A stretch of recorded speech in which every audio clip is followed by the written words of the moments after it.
Curiosity's not a sin, Harry, but you should exercise caution. He's a time strand. You're fraternizing with the enemy.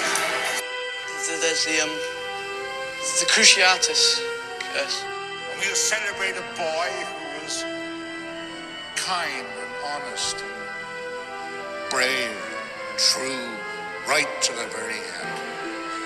Hey everyone, welcome to Hogwarts, a podcast. Hey everyone, we're back with another episode of Hogwarts, a podcast. We're doing Chapter 9, The Dark Mark, and Jenn is back with us. Hello. After a very lively chapter and episode on the Quidditch World Cup, we now enter kind of the aftermath.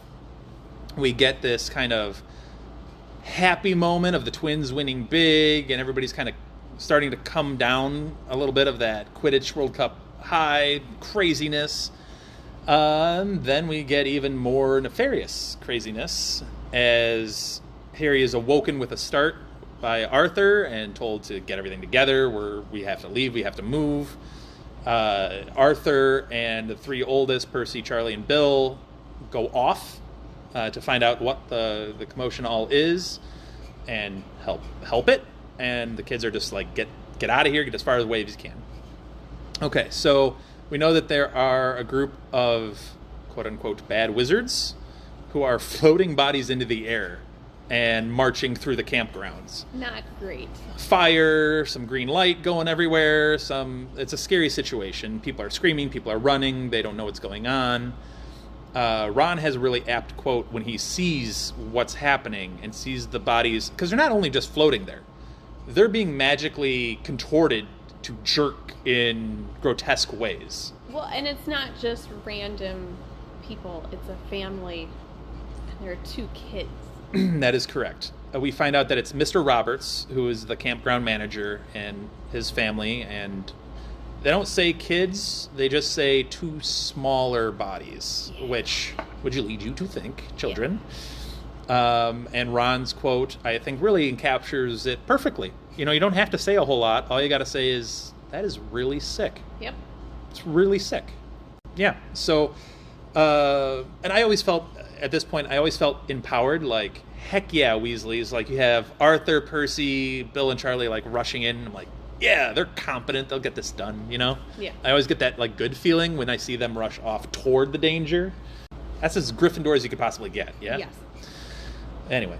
Aside from all of the horror, we get into the kids getting into the woods, getting away from all of that. We see Stan Shunpike shooting his shot with a Veela, which... I love that. You go, Stan. You shoot your shot. Yep. Youngest prime minister ever. Or Yeah. minister of magic ever. Yep. Good for him. Which just begs the question, how does a Veela determine who is worthy and who is not worthy of, like, do you just have to find someone who's not like that around you and you're like, that guy? So that, you bring up a really good point, and I wanted to bring that up. So when we were in the stadium and the Veela were singing and dancing, both Ron and Harry were entranced by it. And Yep. even Mr. Weasley was like, plug your ears, and he was plugging them Had to too. have protections, yeah. Right. Yep. When we're in the forest, Ron is the one that starts acting up. Harry doesn't act up. And from this, yeah. I thought that was interesting that Harry doesn't have a reaction that time. I think, yes, it is an interesting note to take. I think he's much more, once he's become aware of a thing, I think he's much more, his constitution is a little bit stronger, and that he can be like, I'm recognizing what that is. Okay. Go away from it. Yeah. Or resist it, or protections. Yeah. Mr. Weasley told me to do this. I will then do this. Yeah. Done and done. And he's also a little bit more apt at following an adult who he respects direction. Yes. As much as we get on Harry for doing some dumb stuff and doing some things that he should not do. Yes. If an adult wizard that he respects tells him, do this, and this is why, Yeah. he'll usually do it. I wonder too if this is also just kind of indicative of Ron does seem to. I know that Harry's had his moments where he's hasn't kept his head or his wits about him. Mm-hmm. But Ron seems to be a little bit more knee-jerk in a lot of situations. And I wonder if that also plays into this. So let me ask you then, who do you think's reaction is more poignant? Harry's resistance or Ron's susceptibility? Which do you think is more meaningful in the grand scheme of things? Do you think it's like Harry's resistance to it is more impressive, or Ron's susceptibility to it is more indicative of like who he is at his core? That's a deep question that I'm throwing at you out of nowhere. That really is. I want to... That question has a lot of nuance to it. Is it a spoiler question? Do we have to get into the spoilers, or are you good? No, I'm good for right now. Okay. I have thoughts that we'll talk about in the spoiler section. Okay. But it's an interesting question that you phrase it as as like I have to pick one, because I feel like they're not mutually exclusive. I feel like this is a microcosm of what Ron's personality is that he is emotional at heart, and I don't think it's a bad thing, but I think that it does leave him to be a bit susceptible to some things that could be manipulative of that. But I don't think that negates that. I think it's really impressive that Harry did fall for it, and then hours later is just cool as a cucumber with it. Like, I think that he has a very, it underscores his strength. He's a very emotionally strong person. Yes, I think... and I don't think that Ron reacting that way means he's emotionally weak at all. That's not what I'm saying. But I think that it's just more indicative of Ron doesn't have a barrier up a lot of times, and I think that's a for good or for worse situation. Mm-hmm.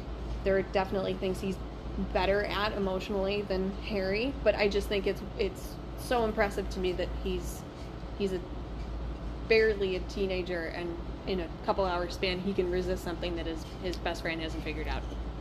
That last point, I think, is the most apt, that he's at that age and can make that determination of, like, I think adults can have, like, that moment where you go too much over the edge emotionally and you're like, that was too much, I can't do that again. Yeah. And you have that timeout moment with yourself. Yeah. Adults have that. And this is still, it's not even like borderline adult, he's still a child here. Like, to have that moment of recognition, be like, I can't react that way again. That was not good. And I don't even know that he's having that. He doesn't really have that conscious moment with himself, because we would know it, because this whole book is from his point of view. Yeah. But something registered in him where he's like, that wasn't right. I should go away from that, not do that again. And it's a relatively small moment in this chapter. It kind of just gets glossed over.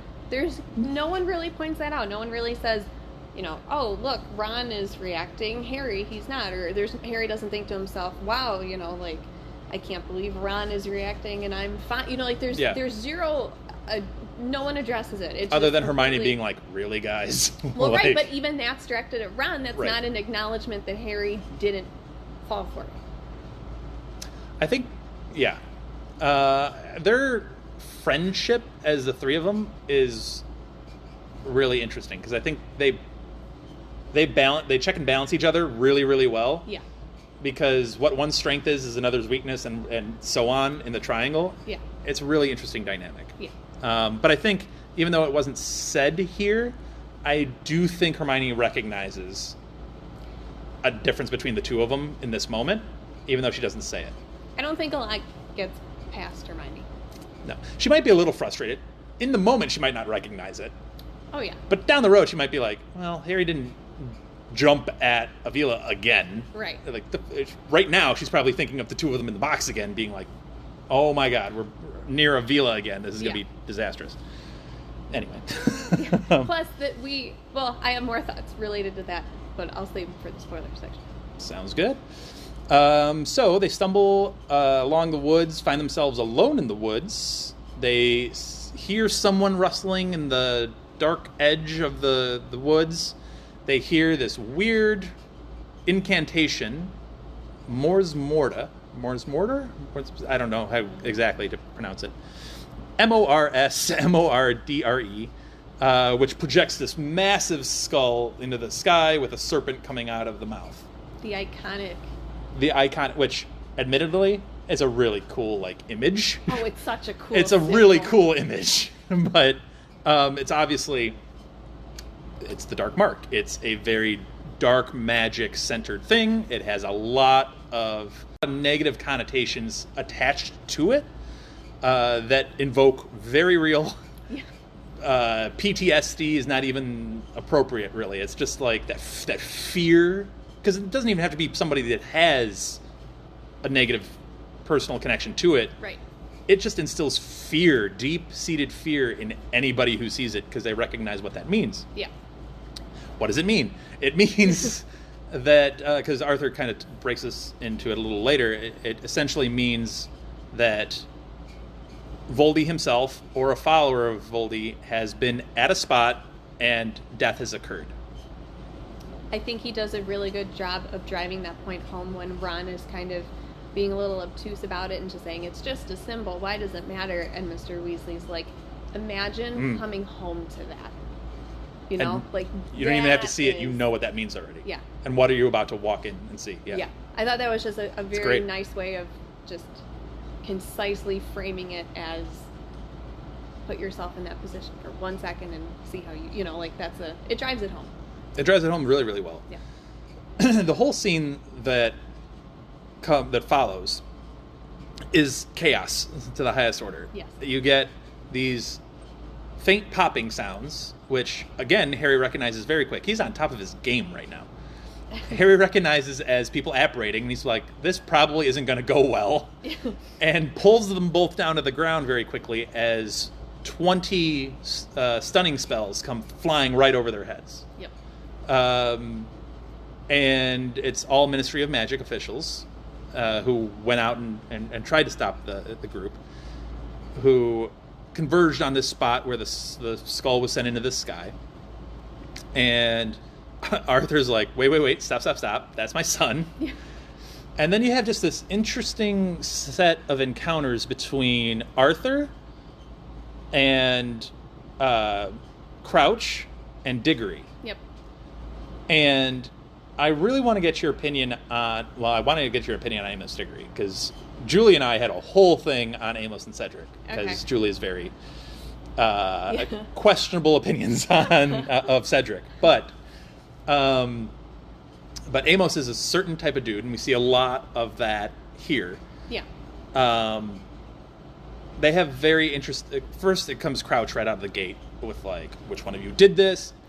I kept thinking back to the movie, because in the movie, it always seems over the top when Crouch comes up to the three of them. Yeah. Always. He did a great job. Yeah. That actor did a great job, because that's exactly what the scene is. Yep. Is him coming straight up being like, which one of you did it? Who set the mark? I want to, and eyes bulging, like that whole scene. Yep. Really well done in the movie. Surprisingly well. So tip of the cap. But Crouch is clearly incensed. We find out a little bit that he has a history with the Dark Mark himself and Death Eaters, which we get that term, Death Eaters, followers of Voldy. And Amos gets into trying to figure out who exactly did this. And Arthur's like the voice of reason in the whole thing, which... Gosh darn it, Arthur is just awesome. And we really are way overdue for an Arthur episode of just us gushing about Arthur. Yes. Because he deserves it. He's just the best. But we meet Winky again, who was passed out, stunned, what have you, in the woods, in the bush, with a wand, which Amos finds. And we get into a whole interaction again. Keep in mind, Amos Diggory is working at the Department of Regulation for Creatures. Yes. So he feels like it's his responsibility here to take lead, because it's his department and this is a magical creature. So he's like, get out my way, I got this. And Hermione can't help herself but chirping in, and because she views it as abuse of a creature. Yeah. And Arthur again just tries to stop Amos from drawing all conclusions without any actual due process. Arthur's trying to keep people on track. Yeah, they first question Harry. Yeah. And they're like, Arthur goes, Amos, Yeah.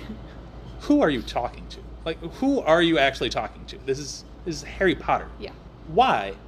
Why in the world would he do this? Well, like, the best part about that is also what directly precedes it, where Harry's like, oh, hey, that's my wand that I lost. And Yeah. Amos is like, you confess. And it's like, think about who you're accusing here. He's dialed in. He's like, he's going at it. And then Amos flips once he figures out, like, oh, yeah, you're right. Harry Potter would not want this to happen. And then he flips and is like, well, whose house elf is this? And then we find out it's Crouch's house elf. Yep.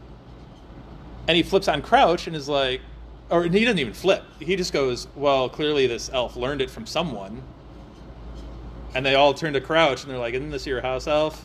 And Crouch is like, are you really accusing me right now? And then we find out he has some history. We don't find out what exactly. Yeah. But he's like, do you know what I've had to go through regarding that mark? You're going to accuse me right now. And Amos is like, no, my bad. Yeah. Like, my bad. Okay. So it's a messy situation. Very messy. What are your thoughts on kind of the Amos diggery of it all throughout these first couple of chapters? So I have throughout these first couple chapters. Which is really just when we meet him at the port key and here. Oh man, that's a hard question to answer because the first time I read it, I would have had a different answer than I do now. Explain. So the first time I read it, I did not like him at all. Because I thought I did not like how he handled Harry when he met Harry. Fair Like, enough. my boy beat you, and poor Cedric's like off in the corner. Can like, we come not on, have that Dad. conversation? Like, that's not like You're you embarrassing right You now. don't know the circumstances, and he's like, nonsense. You're gonna tell generations that you beat Harry Potter, and both Harry and Cedric are like, please get me out of here. Mm-hmm. In this chapter, then, the first time that I read it, I was like, wow, this guy's still being a blowhard. Like, he's, rude to Harry, or just not he really likes to jump to conclusions. He doesn't need to know all the facts about the Quidditch game. Yep. Cedric beat Harry. Doesn't matter what the circumstances are. Mm-hmm. He beat him. That's it. This house elf appeared with a wand. That's it. It's a good parallel, actually, to draw between the two situations. Yeah. He's very keen to get to a conclusion, Mm-hmm. but he kind of comes to ill-informed conclusions. Oh, you would confess that this was your wand. Why are you coming to that conclusion? He told you that he lost his wand. Why are you jumping to like, oh, he confessed? Like, that's not, Yep. Those aren't the same things, because he's not using the right information to get to where he needs to be. So the very first time I read these books, he annoyed me to no end. In rereading them, I'm very intrigued. I don't think his behavior is any less annoying, but I get it now. Like, I kind of think it's sweet that he's like, What? I think it's sweet that he's like, Cedric's ride or die. He is 100% behind his son. Interesting take. And he's propping up his son and fully, it doesn't matter what the circumstances is, you beat him, instead of this like, doesn't matter the circumstances, you beat him. Like, I view it in a slightly different light. And then when he's in the clearing, trying to figure out what's going on, I view it a little less obnoxious that he's immediately jumping to conclusions. And I'm kind of now relating to that a little bit more of like, he's just trying to get ahead of the situation. It's a bad situation. He feels like he's in a leader role, so he's trying to drive that thing forward. Wow, 2 positive spins on Amos Diggory that I was not expecting. Yeah. Well, you delivered on the intrigue that I was expecting. I was like, I'm intrigued at what... Yeah. All right. No, because I remember it very vividly the first time I read the books, not liking him, and then on all subsequent reads, each time I reread it, I soften a little bit more. My take on Amos Diggory has always been this makes Cedric look that much better. I agree with you in that him boosting Cedric all the time and talking about Cedric all the time doesn't make him a bad father. Right. That's not the case. It makes him an annoying father. Oh, yeah. And you kind of want him to be like, hey, can you just shut up for a second and let Cedric prove himself, or let Cedric handle the situation? Take it down a notch. Take it down a notch. You don't have to be that vocal. Let Cedric do it. Yeah. You don't have to say it. But it doesn't make him a bad father. It just makes him a little annoying to everybody around him. Right. But, so I'll give you that. That was the nuance that I think is different between how I used to read it and how I read it now. Because before I was just focused on oh my god, why won't he shut up? He's so cringy. And now I'm like, yeah, but like, it's coming from a place of love. It's still annoying, but at least it's coming from a place of love. I think it's interesting in the clearing that you have you have Crouch, who's a top ministry official, who is, for all intents and purposes, in charge of everything here, despite Fudge being like a near no-show throughout these events, and Ludo Bagman in and out, and Crouch has been the constant, kind of leading everything. Yeah. And Amos is the head of this department that happens to regulate creatures, and we have a creature here that's, wanted. He's Winky is a potential suspect in this. Fine. And yet Arthur, who is the head of the Muggle department of the Ministry of Magic, seems to be the one with the clearest head and determined to be like, yeah. Here's why that doesn't make sense. Neither of them had that ability, and here comes Arthur. I know it's written from a certain perspective. I know JK's trying to do this and set up Arthur as a great character, which she does, but because he's great. But it's just kind of interesting that Arthur has to be the adult in the room of adults. You know what I mean? Yeah. And he is throughout this entire chapter, and just explaining things, and he's the one that leads Charlie, Bill, and Percy into charging after the Death Eaters and all of that. So he's the one where we get all of this background information from.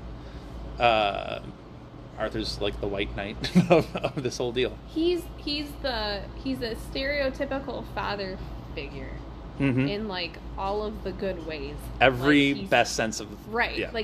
He's always calm. He's level-headed. He can put things together, quickly and reach the right conclusions. He's not overly boastful. I like how he shuts down complete theories with a sentence. Yeah. Real quick, we did get a couple of new spells. I already mentioned the Mors Mordor one. We had Enervate. Oh yeah. Which revives stunned individuals, which I find super fascinating. And then Prior Incantado, which lets you know the last spell that a wand performed, like a ghost of the spell, which is also cool. I love the imagery where they describe doing it, and then the death mark comes out, but it comes out as this grayish colored smoke miniature thing. Yeah. It's cute. It's a really cool spell, and obviously quite useful in a bunch of different ways. Yes. Which Arthur also points out is it's actually quite clever if they used a different wand, because their wand would betray them. Yeah. Again, Arthur just putting 2 cents. I like this chapter because it's one of those chapters that I always go back to, and I remember when I reread this, probably the first time I did after the original reading, which was years later. And I remembered oh man, there's so much around the Quidditch World Cup that people so easily forget about. Yeah. And this is one of those chapters where a lot happens in just character moments. You get character beats and character growth. But I digress. Do you have anything else on the non-spoilers? I have a couple things. There was one thing for Mr. Weasley that I forgot to mention way back at the beginning of the chapter. More Arthur talk. Let's have it. Yes. Let's talk about Arthur all night. It's the very opening to the chapter. The twins win big, and Mr. Weasley's like, "Look, don't tell your mom about it. And they're like, look, we're not planning on Oh. doing it because we need it for something big. And then there's this excerpt of Mr. Weasley was going to ask, but seemed to decide that he didn't want to know. Another great dad moment. Total dad moment. Solid total dad moment. Like, A, don't tell your mom, and B, don't tell me because I don't want to get involved. Like, I love it. I love it so much. As much as he is exhausted by the twins, because he ends up having to clean up more often than not whatever disaster comes from their experiments or what have you. Yeah. I think he recognizes that the twins have a good heart. So Yes. even if they screw something up, it's not malicious in any way. He trusts them. He does have an inherent trust. Yeah. And part of that is, I think their relationship, Arthur and the twins specifically, have such a cool father-son's relationship because they are interested in his like muggle magic tricks and how does that work, and they have that kind of, they're the only ones of the family that really seem interested Yeah. in what he does. I'm sure Bill and Charlie are mature enough to understand their dad's great, Yeah. but the twins seem to take a particular interest in what he does, Yes. and they just have a different relationship, it seems like. It's like when they enchanted the car to go pick up Harry. Yes, And exactly. the first question out of his mouth is, how did it run? Yeah, exactly. You know, like they do They just have a share special connection that it seems. Yeah. Um, I always liked that moment of like, you understand why they're his sons in Mhm. that moment of, they has the same curiosity, the same yeah, drive. they're very to much figure it- Arthur's yeah, sons. It's, yeah, Yeah. I love it. Two other things that I have from this chapter.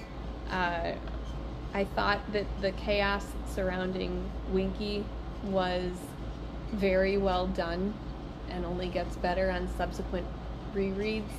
Mm. I enjoyed her answers to a lot of questions because house elves have to walk a fine line, as we've seen with Dobby, Mm-hmm.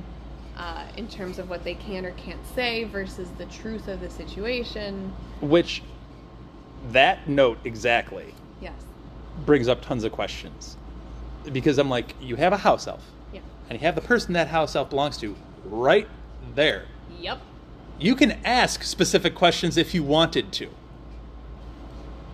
They tiptoed around it pretty hardcore. They did a wonderful job tiptoeing around it. So, it just leads you to be like, well, couldn't you just ask Crouch and be like, what were you doing out here?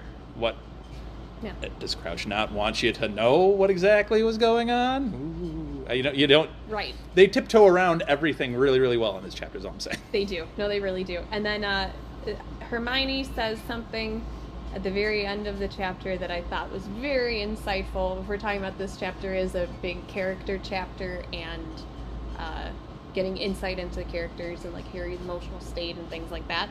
Hermione's got a great line where they're talking about the death mark and what it means. Mm-hmm. And Mr. Weasley's explaining it, and she goes, were they doing it to show support or to scare them away? Because Mr. Weasley is talking about how would the Death Eaters... I think Ron says something to the effect of like, oh, well, it was one of the Death Eaters that put it up. And he said, who would be... Or why did the Death Eaters disperse when they saw Yes. it? And it was, well, think about it, because these are the people that sold out Voldemort to avoid time in Azkaban. If they thought that he was returning... They wouldn't want to be anywhere They near wouldn't it. want to be around because they know that he's coming for him. And then Hermione says, were they doing it to show support or to scare them away? Both very insightful comments from two characters. Yes. You're right, and I'm glad you brought that up because it creates an interesting dilemma. Because from the first chapter, you obviously see Voldy starting to make his return, and Peter Pettigrew is helping him out in that. Yeah. And if these people, like Arthur says, avoided prison in Azkaban for presumably being like, well, we don't have anything to do with him. We don't want to do anything with him. We were tricked. We were coerced. We Right. were, whatever. I can't imagine Voldy's going to, like, be cool with that. He doesn't seem like the chill type. No. So I don't think that's going to fly with him. No. So yeah, I could, if if those group of people that were floating the Roberts family in the air Yeah. did not set that off themselves, Yep. if they saw that, I could only imagine, like, oh, shoot. Yeah. Because they know, as Arthur pointed out, there are only a handful of people. There's only precious few people that know how to do that spell. Right. And they had very close ties with the man himself. Therefore, if you were in a group who's acting like a Death Eater, but you see what symbol would only come from a Death Eater or the man himself, Yeah. it'd be like, wait, where did that come from? That wasn't you. That wasn't... Oh, shoot. Yeah. Like, Oh no, we gotta go. we gotta get out of here before something else happens. Yeah. So, yeah, that's a really interesting I breakdown. thought, yeah, a very insightful question from a young, bright witch. Yeah, she's okay, I guess. On that note, let's head to Killing the Spare, and we'll be back in the spoiler section. Kill the spare! All right, so we were back with the spoiler section. We were just talking between the two sections, and we actually have a lot more to talk about than we thought we did, so that's great. In the last chat, we saw Winky a lot, holding the seat for Barty Crouch, and having to fight her fear of heights because she was forced to go up there. And now we see Winky here, put in the spotlight of all of this stuff, and I think some, especially Amos Diggory, kind of almost forsaking her to a guilty verdict without actual due process. Yes. And Hermione was like, why are you just berating her this entire time? Why are you calling her elf? Or why, like, she has a name? Like, what is all of this? Yeah. And the question I have is, how did house elves get here in the first place? That is a good question. Like, are they just evolutionarily designed for this purpose? Or at some point did a wizard bound them to this servitude? I have to imagine that they were bound to servitude at some point. Like, this wasn't... My point is, essentially, to make this as simple as possible, is it natural or is it not natural? I feel like it's... See, that's... Okay, that's a hard question, because I feel like that's the argument between Ron and Hermione in the books. Where Ron Yes. keeps saying, this is what they like, this is how they are, we should make them happy by doing it, and Hermione is saying that's not the bigger picture. Yes. And I guess I always thought of it as way back when they were tricked or coerced into this role, and after years of it just became part of Like, how they identified themselves. because there's a deep magic here. Like, it's not like a surface level, just Right. charm you into serving me. This is like deep rooted. Their essence is to serve their master. So And if they get away from it, they feel awful. But then, okay, but yes. But when do they get a master? What do they do if their master dies and there is no one else? Fair questions. I don't have the answers to those. How sad would it be if... I hope it's not like a from birth thing, because like, who wants A little baby house elf servant? Like, that would break my little... What are these existences? How do they then mate? How do they, like... Right. How does any of this happen? Right, like, we don't have answers to... Are they bred somewhere specifically? That's not great. But this is a spoiler section. Yeah. The Hogwarts kitchens are run by house elves. Yes. Like, Yes. and they're not free. No, but they're not... They're treated well, but they're Right. not free. They're not free. They could be Right. free if they wanted to be free. Yeah. They have the option of, like, I guess that's the, not the core argument, but that is a large part of differentiating between, like, the Hogwarts kitchen elves can kind of do whatever they want. So they can serve Dumbledore, but Dumbledore's just kind of like, whatever. So, like, they're not really bound by, like, they think that they're bound by They do it They're because they want to viewing do it. as they're viewing it as they're bound to Hogwarts or Right. Dumbledore or whatever. But, like, you know, he offered Dobby like 2 galleons a week or something, and Dobby fought him down to 1. Like, they're not trying to not be equitable towards the house elves, I guess, is the point. Whereas, like, you've got families like Malfoy or Black, and they are just... They abuse it as just straight up slavery. Yeah. So, which Hermione raises that point as, like, this is just slavery. Like, this is what this is. Yeah. And Molly and I have talked at length about it almost every time she's on. We talk about some form of it, because you look at some of these early books, and they treat a lot of sentient creatures very poorly. Yes. That's like, now, I get house elves are different because they're, like, magically bound to this. But, like, gnomes, they can speak, they can interact with you, and they're joked about being punted.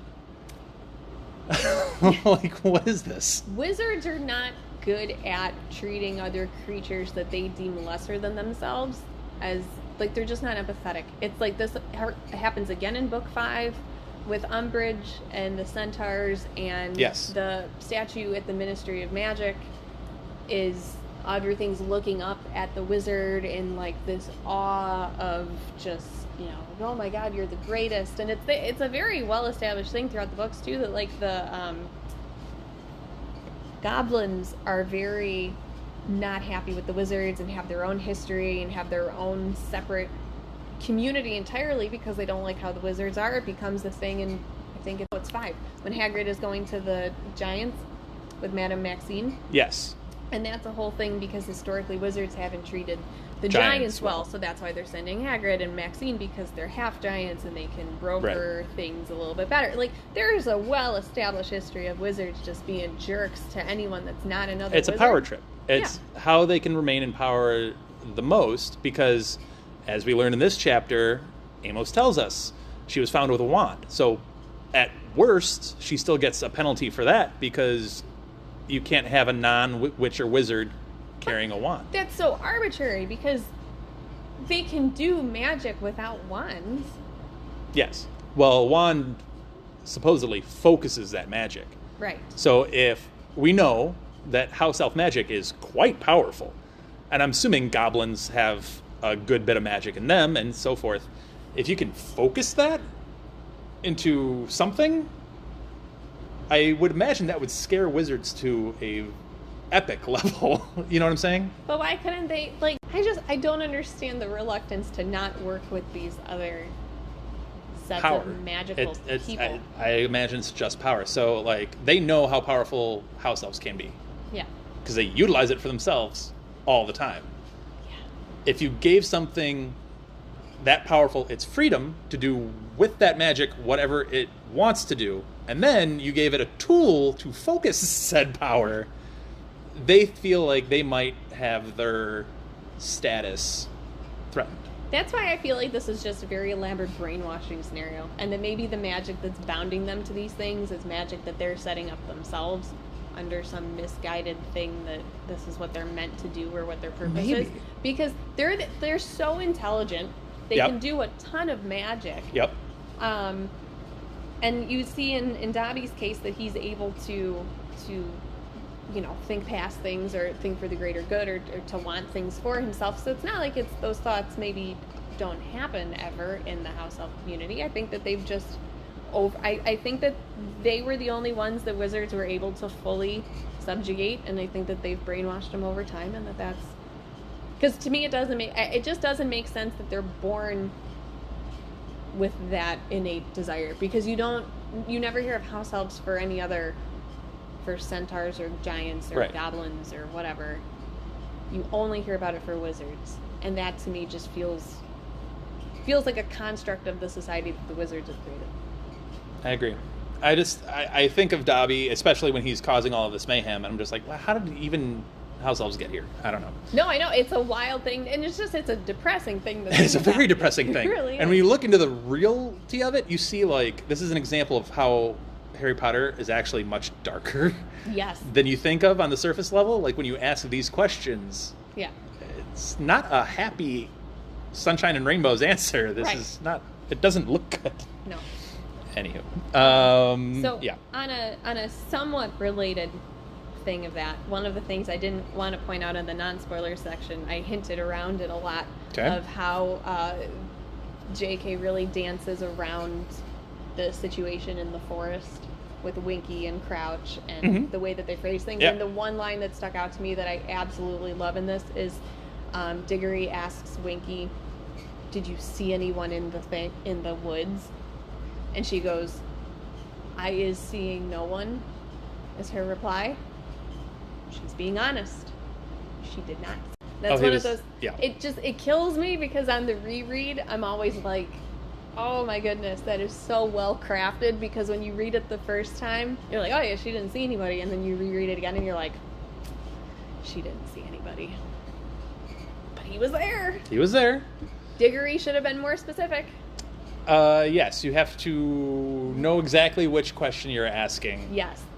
And but he should know. He's talking to a house. That's his specialty, right? I know. Like, That's what, and I also would assume this is a point against him. I would have thought that as the head of the Department for Regulation of magical creatures. Yeah. He would be a little bit more empathetic. He just keeps calling her Elf. That's so rude. Well, it goes to, like, if you listen to my deep dive on Lupin and how Fenrir Greyback knew to attack Lupin, Remus. Yeah. It's because his father, who was a specialty in dark magical creatures, Boggart specifically, came in and started berating werewolves. And that's what Fenrir was in the Ministry for, was a potential werewolf. And he was just laying out all these stereotypes and slander against werewolves, and Fenrir's just sitting there going like, if I get out of here, it's going to be a problem. Yeah. You got out of there, it was a problem. And it's like, maybe, Yeah. if you think Yeah. that this might be a problem, you should watch your words and be careful about how you word things. But, this is spoilers, so Harry Potter, like, the overall theme is love, and specifically mother's love. Yeah. Great. There's other themes here, and one of those themes is don't overlook the small, downtrodden, overlooked, what have you. Yeah. They're important too. Yeah. And if you start overlooking people or things or creatures, you're not seeing the whole picture. And house elves are an extraordinary example of that, because no one thinks of them ever. That's how they escape the Malfoy manor. That's how the battle at Hogwarts turns, is because a whole army of house elves come out of Hogwarts. It's like no one ever thinks of them. Yeah. And when that comes up to bite you, everybody's surprised. They're like, oh, what happened there? And those that know are like, you might not think this is important, but I'll have them in my back pocket just to be like, you know. There's a lot of overwhelming themes, and that's definitely one of them. There's a quote from, I think it's Ironically Serious, that I love. And I don't have the quote in front of me at the moment, and I'm going to butcher what I think is a great quote. Yeah. But it's ironic that it's serious, because he doesn't treat creature very well. Yeah. Like, you don't measure a man by how he treats his equals, but by how he treats those lesser than him. By his inferior, yes. Yeah. Yeah, you're really good on that. Thank you for that. Yeah. Brilliant. Yeah. An ironic quote again coming from him. So sad that it came from him. Yeah. So sad. But it's one of Sirius's greatest moments, and also one of his moments, but yeah, whatever. Anyway, I'm sorry, I got off on a sidetrack. Oh no, you're fine. So 2 other things. One of them I'm trying to remember. So we were talking about Harry and his emotional state and his ability to ward off Veela thoughts. Mm-hmm. Yep. And one of the things that you said at the very end was Hermione probably clocked it on a subconscious level, but maybe didn't clock it on a conscious level, because she's still thinking back to them both doing it in the booth, and then hours Ron, before, yeah. Right, and then Ron does it, but Harry doesn't, so she's probably like, oh, whatever. But probably came a little bit more to her level of consciousness when we get Fleur as part of Hogwarts. And Ron keeps making an idiot out of himself in front of her. No let up, yeah. No let up whatsoever. Like, he avoids her in the hallway, partly because he's embarrassed, but also partly because I think she makes him do weird things. He asked her out in front of a bunch of people, and she didn't even say no. Yeah. She does really embarrassing things when Fleur's around, and I think that maybe Hermione might have noticed that a bit. The core of that relationship throughout the books is actually kind of nice because it's built on a friendship. Like, I think her critique is men who throw themselves after someone without knowing anything about them. Like, Ron, it goes back to Arthur's quote. Yeah, exactly. And Ron goes really hard at Fleur. Based on very vain... He's never had a proper conversation with her because he can't concentrate for more than 2 seconds when he's around her. Yeah. It's absolutely not based on anything. We know Harry heard Arthur's advice. Yes. We're not aware that Ron heard Arthur's advice. That's fair. But then what's also wild about that is Harry has no reaction to Fleur. Yeah. He's chill from whatever. He very briefly comments on her silvery hair in the very beginning when she's there, and that's it. He does still fall apart every time he sees Cho, though. Like, he loses his nerve a little bit every time he comes across her. But that's not quite the... Like, he's genuinely It's not the same. It's not vain. to Cho. Yeah. For who she is. Yeah. Not because of this... Just looks, like, purely. Yeah. And whatever the Veelas are doing to control... They're kind of like sirens. And yes. 100%. He's not falling for that. I don't think there's anything wrong with being nervous around someone that you actually, like, do know and have feelings for, but that's not what it... So it's just funny that, like, he isn't influenced by... Also, I mean, Ron is a teenage boy. Yeah. Who succumbs to some teenage boy distractions. I mean, it's just what it is. No, right. So Harry seems a little bit more... like, he's still distracted by some of that. Again, the Cho stuff. Yeah.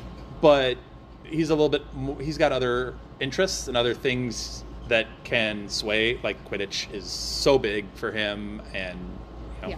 And we do find out that that's something that Ron is insecure about later on in the books, that Harry's not super insecure about, like, being with someone or anything. Having that kind of fluff your self-worth a little bit. Yeah, someone else sees worth in you, therefore you must be worthy. Right. But he's not seeing it himself. He's seeing it. Ron has a lot of those insecurities from his family and from other things. Right. Harry doesn't really have that. No. So. And we see that through Ron's what he sees in the mirror of Arise, where he sees himself on top, and the prefect and head boy and Quidditch and just all of the more honors vain and all of the awards. things. Yeah, and then in book 6 where he's propping himself up through Lavender. So he's got a history of... he does. He's kind of insecure. The other thing I wanted to mention, with Harry successfully repelling the Veela attraction, is that this is also a bit of a foreshadowing of what's going to come later on in his Defense of the Dark Arts classes, where he's going to be the only one to successfully repel Imperius Curse. So again, this kind of plays to his mental fortitude. So I have a question for you then. Yes. So we have talked a little bit about that Imperius moment. I believe we've talked about it on the podcast before. Okay. And I want to get this thought on you. Is his reluctance to succumb to some of those mental, emotional, for lack of a better word, attacks? Yeah. Because Harry is so resolute in who he is? Or because at this point, he's still actually got part of Voldy in him? And there's part of Voldy in him as a Horcrux that gives him maybe a little bit of a bump up, a little bit of a boost. So I would say... It's certainly... And the reason I put that forward is because it has impacted things in his life already. That being the Sorting Hat, seeing Slytherin in it. Yeah, and his ability to speak Parseltongue, yes. So it's not like it's not there and it's just, Right. I don't know that he's able to actively tap into it, though. Doesn't have to be active.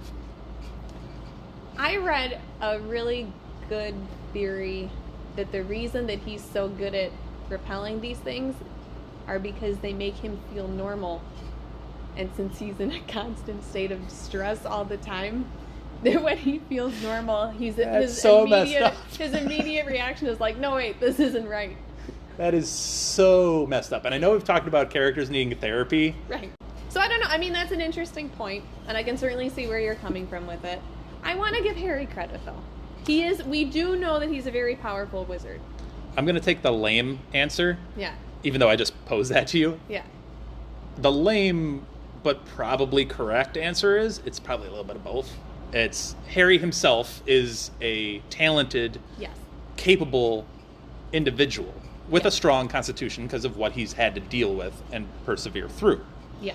Also, he is under the influence of something that's a part of him, and it is in his body. Whether a piece of Voldemort's soul is in his body, that's not negotiable. It's a thing. So it's probably a little bit of both. It's definitely an interesting question. It's an interesting perspective to take on it. I only ask interesting questions here on Hogwarts, the podcast. Let us know what you guys think. We've gotten into some... Let us know what you think about house elves. Let us know what you think about Harry and his ability to resist Veela's after the first time. Let us know what you guys think. Anything else on any of that?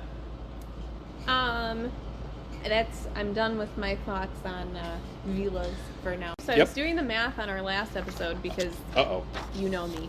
And so if the Quidditch match that we saw, the 422nd Quidditch World Cup was in 1994. Yes.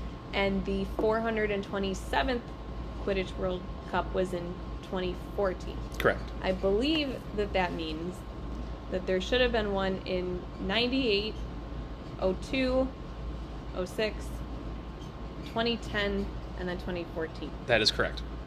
Okay. So do you think that one actually happened in 1998? If the Battle of Hogwarts was in 1998, yeah. How could they because is that like a big enough thing to? No, 100%. So because it's the Battle of Hogwarts is a culmination of at least a full year of Voldy being fully out. Back, murders happening everywhere, disappearances happening everywhere. Yeah. Like maybe not the best place to have a huge public gathering. Yes. Very, very much so. Plus, practically speaking, in World Cups, you need a build-up to the World Cups. Teams need to qualify for the World Cups. Oh yeah, that's actually a pretty good point. and such and so forth. So, for example, in 2014, they have the first round match taking place on April 13th. Oh, that's a heck of a lead-up. Yes. So that's April 13th. I believe the final takes place in July. Yeah. So April 13th is the first match.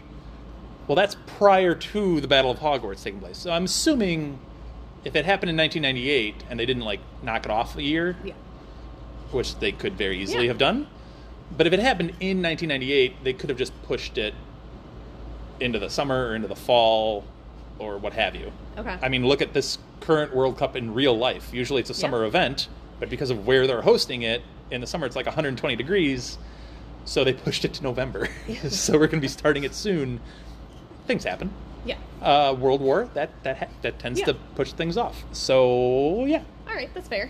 So I would assume it happened, but... So there's probably an asterisk by it somewhere. It's a trivia question in, Wizard pub trivia. 100%. Just like a bunch of what I'm going to go over right now.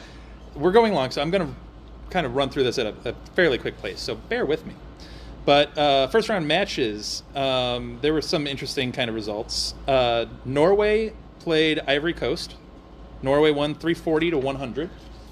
Fascinating. Nigeria went against Fiji. Nigeria won 400-160.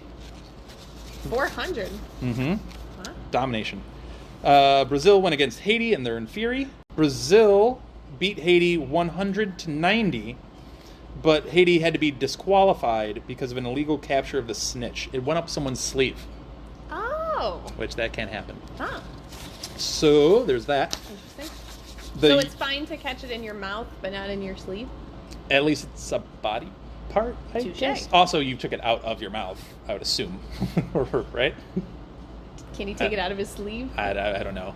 I don't know. U.S. beat Jamaica 240 to 230. Yeah. Liechtenstein beat Chap 470 to 330 Oh boy, that's on the third day of competition. that's rough. Liechtenstein beat Chad. Now, here's where it gets interesting. Yeah. Got your attention. Bulgaria versus New Zealand. Okay. We get a reappearance of the team Bulgaria, but this is 2014, right? Yeah. Bulgaria won this matchup 410 to 170. Okay. However, a notable player, one of the headline stories for this 2014 World Cup is Victor Crumb's reemergence from retirement. Oh.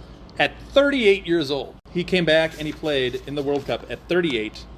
Father's on the 1994 side that introduced 18-year-old Victor Crumb. Yep. Well done. Yep. So they won their first match. Japan beat Poland 350 to 140. Wales beat Germany 330 to 100. Quarterfinal matches. Brazil beat Wales 460 to 300. Bulgaria and Norway. Norway was a favorite to win the whole thing. Oh. Bulgaria beat them 170 to 20. The end came almost without warning. Victor Crumb's sudden descent looked like some bludger avoidance, and Norwegian seeker Sigrid Kristoffersen not only neglected to mark him, but was actually looking the other way when Crumb raised his hand to show that he had secured a Bulgarian victory in the 42nd minute. Wow. 42nd Nice. minute. That's a quick one. That is a quick one. Crumb, who had been written off by many journalists as too old and too slow to compete at 38, was borne from the pitch in triumph by fans. U.S. beat Liechtenstein 450 to 290. They also stole the Liechtenstein mascot afterwards, an augury, a rain-predicting vulture bird. Ooh. Okay, now that would be a neat pet. An American international incident. Japan beat Nigeria 270 to 100. Oh. Jen, this is for you. This Ooh. is specifically for you. Oh, I know what this is going to be. We got some statistics. We got some Quidditch statistics. All right. Brazil, Yeah. one of the semifinal teams. So you got Brazil, U.S., Japan, and Bulgaria made the semifinals. Okay. Brazil, brooms, Varapidos. Ooh. Yep. Total number of goals, first two rounds, 41. Average time for snitch capture in the first two rounds, 131 minutes. Ooh, okay. Outstanding player for first two rounds, Alejandra Alonso. Yep. Ludo Bagman has them at 9-1 favorites to win the cup. Yep. If you're wondering about the Americans, their brooms are the Star Sweeper 21.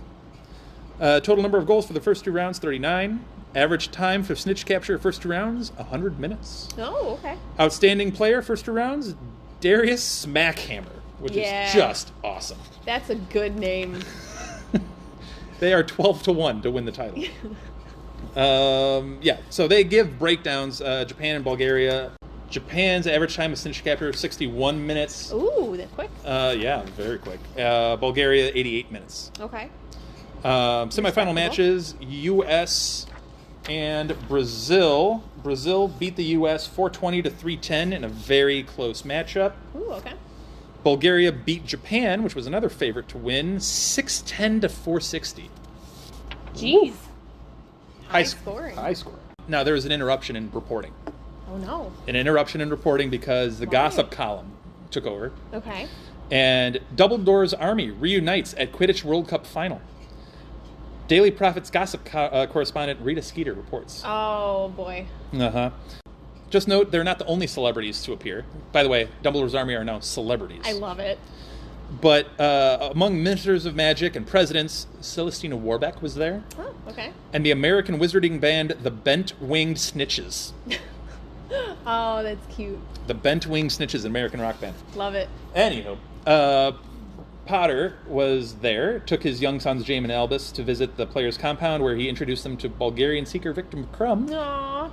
And despite their potential rivalry amongst Quidditch and amongst the obvious Triwizard Tournament, they embraced upon meeting again. I love that they stayed friends. About to turn 34, Harry Potter's black hair with streaks of silver in it.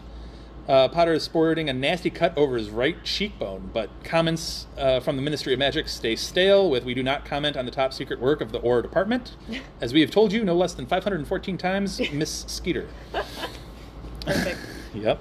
Neville Longbottom, now a popular herbology teacher at Hogwarts School of Witchcraft and Wizardry, was also present. Nice. With his wife, Hannah Abbott. Yes.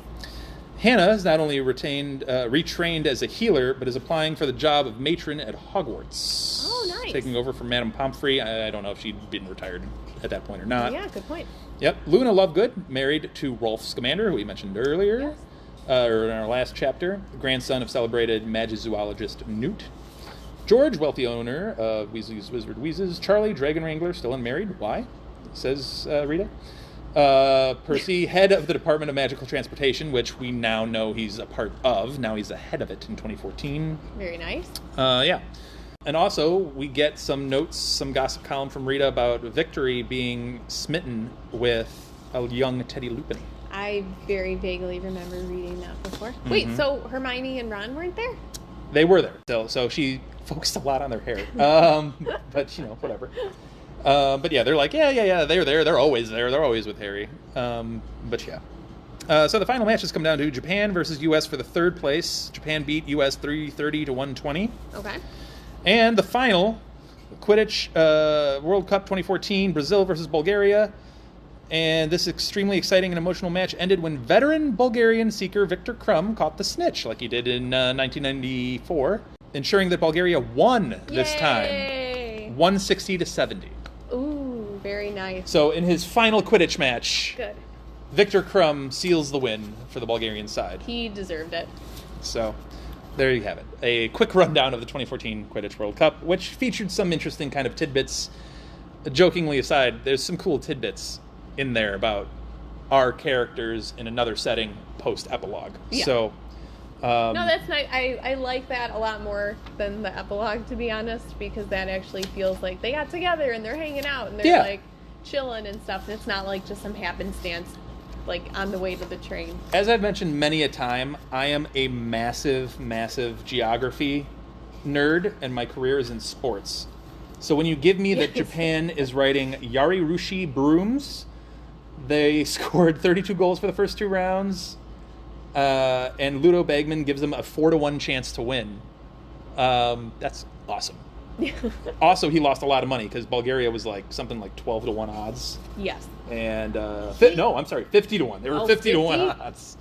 He must have lost a lot of money that day. He's not very, he really needs to quit while he's ahead. He is not. Is he ahead? Do we know that he's ahead? He's probably not, but you would think getting chased by some goblins would humble the man a bit. Unbelievable. But yeah.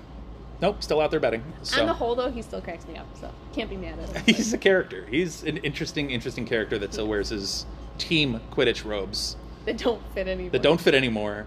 I noticed that he didn't wear his England robes because he was embarrassed that they got blown out in qualifying. Ooh, okay. Okay, so I have a quick question, and I don't know if it's been discussed or not, and I know that we don't have that much time to go in, but you brought something up, and I want to ask your opinion on it.